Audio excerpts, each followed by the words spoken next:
Hi, I'm Peter Van Gorder.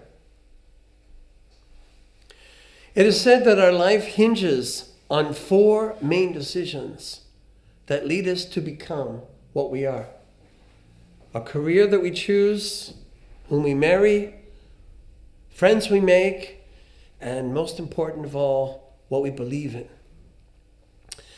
This one is the most important because what we believe in determines what happens to the other three. Each one of us has a story to tell, a pivotal moment that shaped us into who we are. These experiences are part of what is known as our testimony. And Paul told his story in Acts 22. Perhaps your story is still in the making. Well, here's mine. I was 19 when I decided to spend the summer on my family's abandoned farm out in the middle of the Pennsylvania wilderness in America. It could hardly be called a farm anymore. Only the shells of the buildings remained. 40 years earlier, it had been a bustling farm for my father and his family of 7 rowdy brothers and sisters. But a tractor that was strip mining in the area ran over a fuel line, igniting it and burning down the house. It was never really rebuilt. And so the surrounding property reverted back to its wild state. It was the perfect distraction-free place to get alone and to chart the path for my future. 19 can be a pivotal age, a time when many important crossroad decisions are made. And so it was with me. My dog and I lived for 6 weeks in complete simplicity, taking long walks through the forest, swimming in the river, meditating, writing poetry. I lived on wild strawberries, granola, and soybeans. I nicknamed the place my Strawberry Fields forever, after the popular Beatles song that romanticized an idyllic, eternal world that I hope to find in this natural simplicity. At the time, I sought to express myself by writing in the stream of consciousness style of poetry, and my photography was equally as confusing. Some friends and I had put together an exhibition of our art, which we had dubbed Weirdism, in the hopes of starting a new art movement. It was short-lived, though, as we found our exhibition in the trash the next morning. The janitor had mistaken it for garbage. At the time, I was taking LSD and marijuana occasionally, and it was messing up my mind badly, giving me a distorted sense of reality. And all of this was happening against the backdrop of the turbulent 70s, with the Vietnam War, race riots, civil rights movement, and a nation of searching youth all thrown into the mix. I longed to find a simple life, to reconnect with nature, and to find my spiritual roots. I thought perhaps I could find it in Zen archery. I was in awe of the great masters that I had read about who could shoot an arrow and hit a bullseye, and then, with the second arrow, split the first arrow in half. I figured it would take me a few lifetimes to master this art.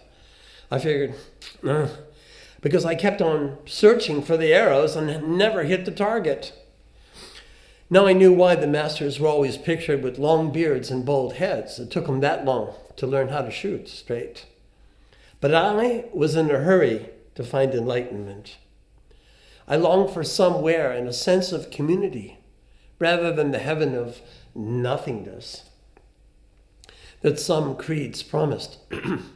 So even though I found a measure of peace by living a semi-hermit's life, I realized that the peace I found in nature was only temporary. I needed to find more lasting peace when I was confronted by the harsh realities of everyday life. A peace that was not dependent on external circumstances. Someone or something that could still the tempestuous waves of life. I'd gone to church occasionally and was a nominal believer, but didn't have much of a heartfelt understanding of what Christianity was all about or who Jesus was, or how it applied to me. It was then that my sister told me about Jesus, and I discovered that Jesus was much more than traditions and rituals. He was the man who lived the perfect, simple life, going everywhere, doing good.